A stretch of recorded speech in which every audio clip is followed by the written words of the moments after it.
All right, so the past few days, I made a video on my YouTube page, and I said in that video that I am not fully invested in the AEW product and that they need to make subtle changes for not just me, but for a whole lot of people to truly watch AEW.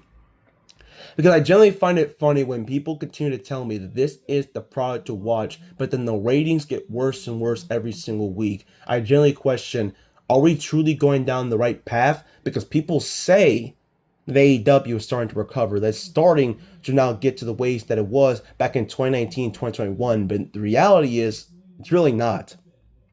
Because whenever they try to have one good or passable show, it ends up with scathing reviews and really bad ratings.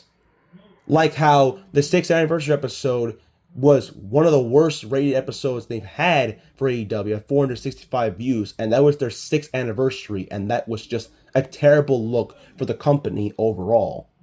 But what was even worse is what I saw when I woke up this morning. Because obviously on Tuesday we had the NXT versus TNA Showdown show competing with AEW Title Tuesday. And to say that AEW got their asses kicked would be a complete understatement. Because, oh my god, this was truly something special to see. So like I said, I woke up this morning and I saw that NXT versus TNA Showdown show got over 685 views.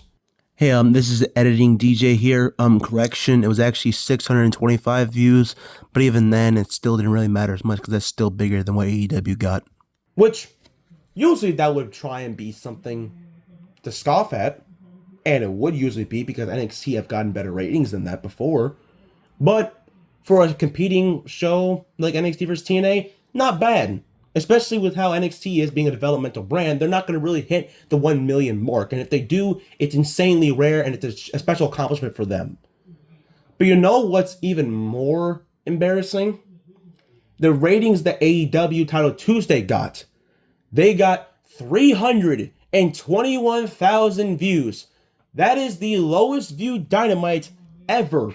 Barely being beaten out by last year's Title Tuesday when they competed against NXT again on their second episode of CW when they got 328,000 views. That is Collision's levels of bad, dude. And that is the major problem that I've been trying to tell people. Because, yes, a quality for the show can be good based on the in-ring quality that's happening. But the issue is, that is if fans care. Because with how AEW is, even if they were competing against NXT, like if this was a rating they got just from their weekly product when there was nothing competing against them, if that's what they got, then that is awful. That's truly horrendous. Like, if these are the type of ratings that we're going to see on a weekly basis, and they're continuing to get clapped by NXT every single week, even before they won the CW, then what's the whole deal with people saying this is a product to watch? Because it's clear a lot of people still don't care. Even if they've hit some of their biggest boom periods since 2021 and even 2022 when they had the whole $1 million gate for Double or Nothing. Like, it generally comes to a surprise when I see so many people say, this is what you want to see. And when I watch it, I generally sometimes get bored to the point where I'm either doing other things. Like, probably taking out my dog, or taking a shower, or eating dinner, just probably even turning my TV off, because I generally question how all of this is good quality wrestling.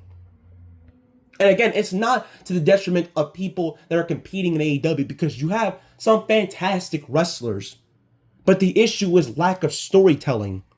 Because I know, yeah, you could call me a WWE mark if you want to, but I grew up watching both WWE and TNA and even bits of the indies.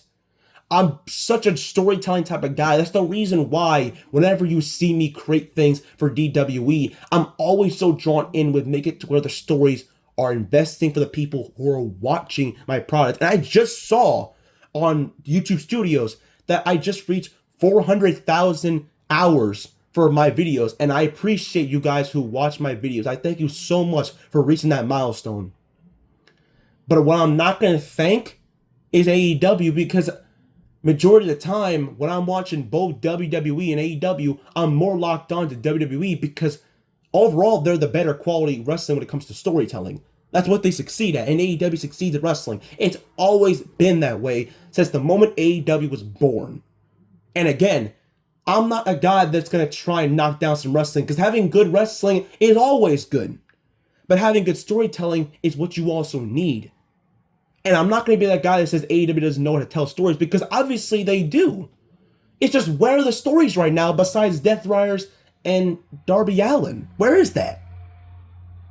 Nowhere to be found. And we're just a week away from Wrestle Dream, and most of the matches are now being announced.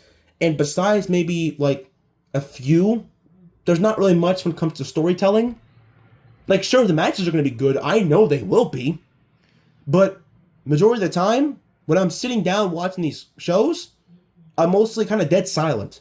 Mostly because I just don't care. But when it comes to an WWE show, sometimes I'll be quiet, like for SmackDown. But other times, I'll always be invested when I'm watching NXT. When Raw actually wants to cook something that's good.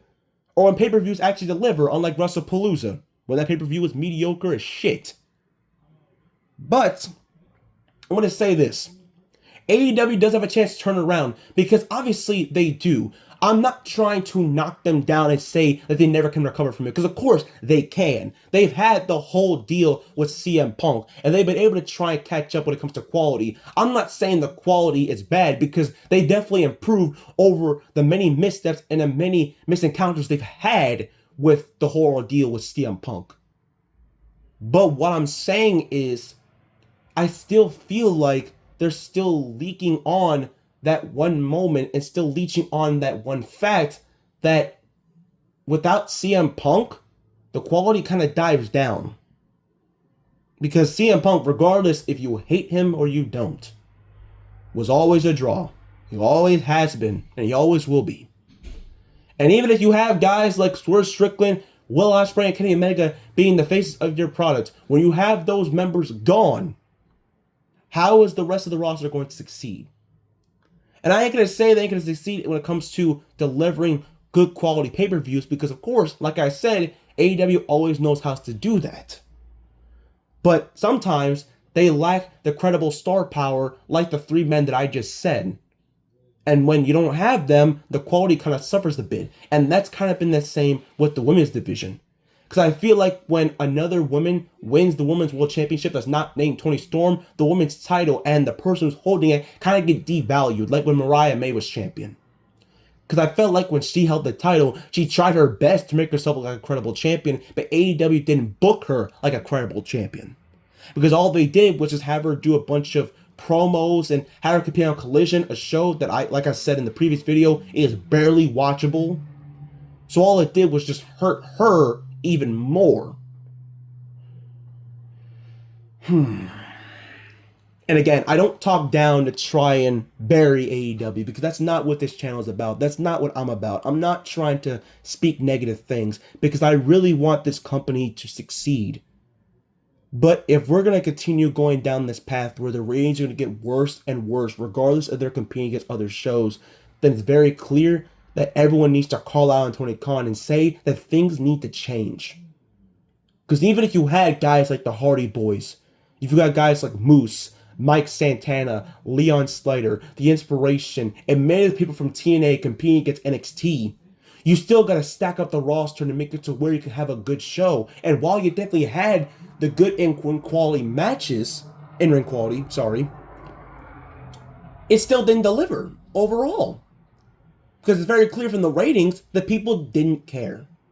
And I feel like most people won't unless they wake up. But that's all I gotta say, man.